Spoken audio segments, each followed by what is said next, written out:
Councillor Thompson, questions? No. No, Councillor Jenkins, I've recognized Councillor Jenkins, but there's a lengthy list of people.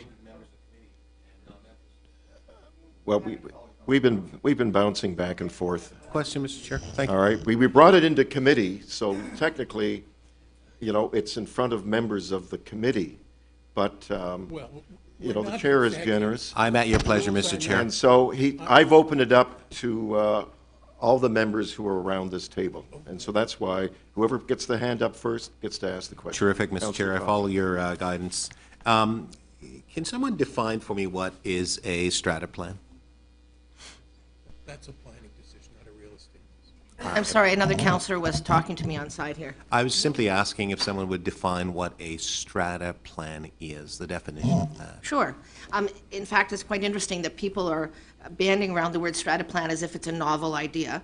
And certainly in the last couple of years, I think it was in '06 or '07, we did submit, the city solicitor submitted a report talking about mechanisms to control redevelopment of land upon a city sale.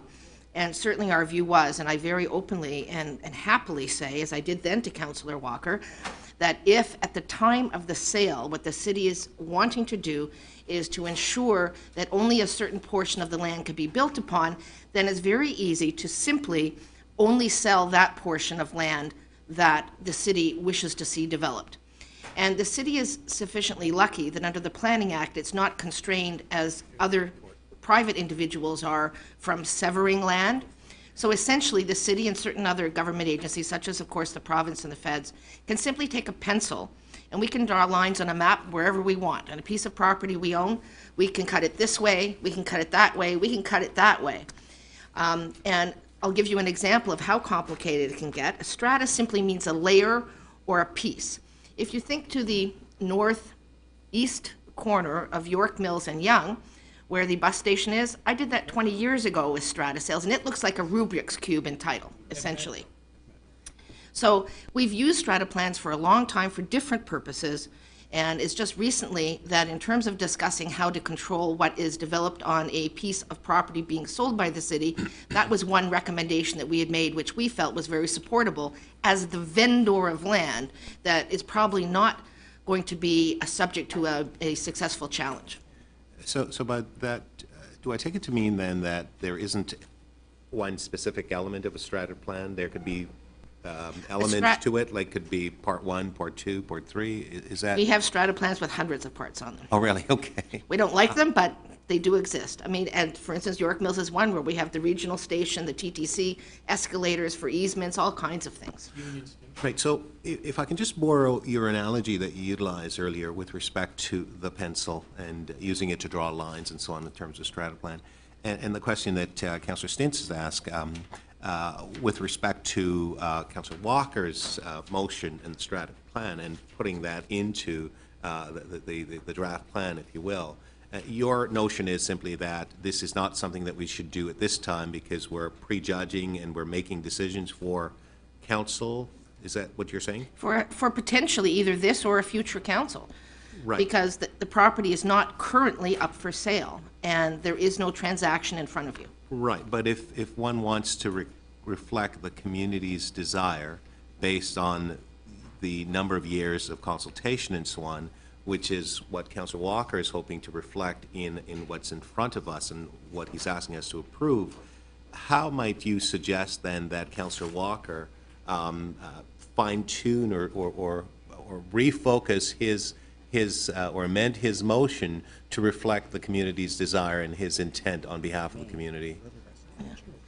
Well, in fact, number one, as I indicated, and I think what you're trying to get at, is that a strata plan is a word of general description, and it needs to be attached to some measurements or heights.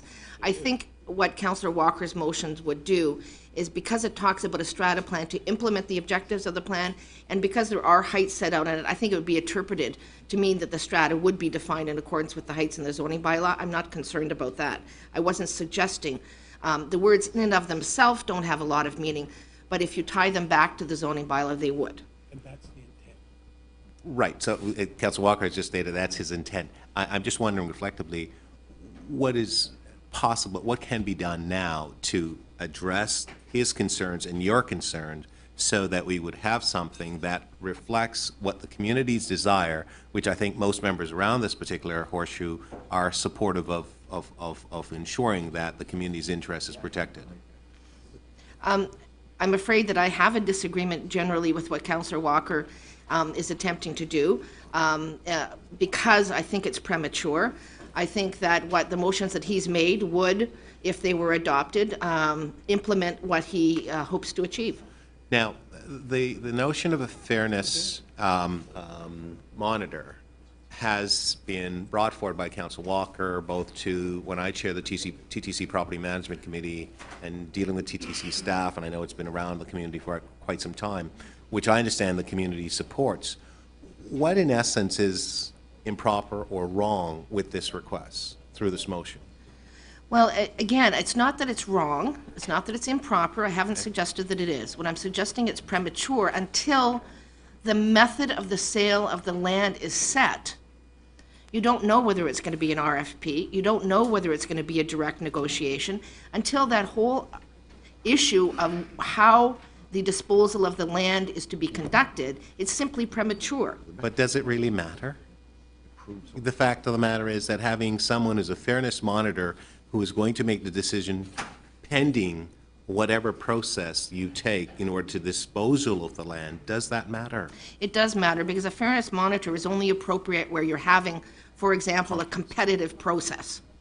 Okay. And there's nothing yet on the table that says what type of process will be used for the lands. And that's why I'm saying it's premature. It's assuming that it will be an RFP, as it states.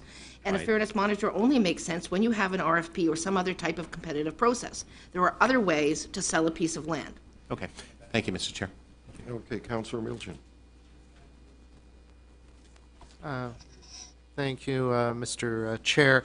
To City Solicitor, without getting into the value judgments about these particular motions, my question is pretty simple. Are these motions simply not out of order given all that's before us today is an official plan amendment and a zoning bylaw amendment? Shouldn't these motions be brought forward at a time when we're discussing a real estate transaction? I think it's possible, Mr. Chairman, I think it's possible that they could be ruled out of order. I'm not in a position to say that they are illegal. The motions, the recommendation to add 10 and 11 as new recommendations would follow upon 6B, which says originally in its original form, strata plans may be utilized, or as amended would say shall be utilized.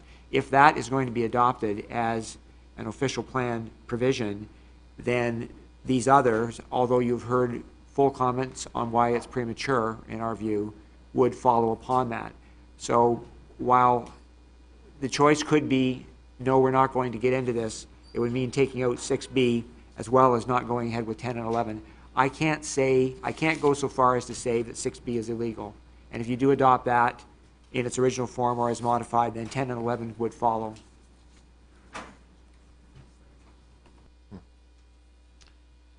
Further questions? Councillor Milchin?